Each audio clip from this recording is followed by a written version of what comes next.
La nouvelle est tombée comme un choc. Dans une correspondance adressée aux évêques de la conférence épiscopale du Mali, le mardi 12 août 2025, l'archevêque de Bamako annonce la suspension des activités pédagogiques au lycée du séminaire P12 et la fermeture temporaire du lycée séminaire P12 de Koulikoro. Pour les enseignants, c'est une annonce difficile à accepter.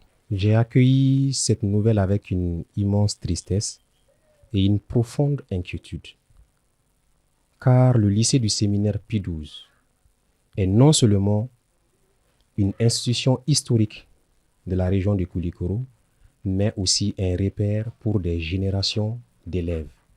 Alors, apprendre sa fermeture, c'est comme si on voyait une partie du patrimoine culturel, éducatif et social de Koulikoro disparaître. Et au-delà de la surprise, cette décision a aussi des conséquences directes sur le personnel pédagogique.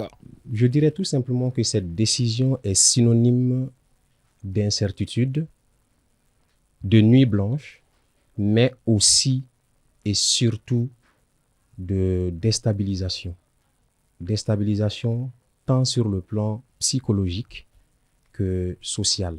Mais les inquiétudes concernent surtout les élèves qui devront être réorientés vers des établissements déjà saturés dès la rentrée prochaine. La fermeture d'une aussi grande structure comme P12 va forcément impacter les autres établissements. Non seulement sur le plan surcharge, parce qu'il y aura surcharge dans les classes.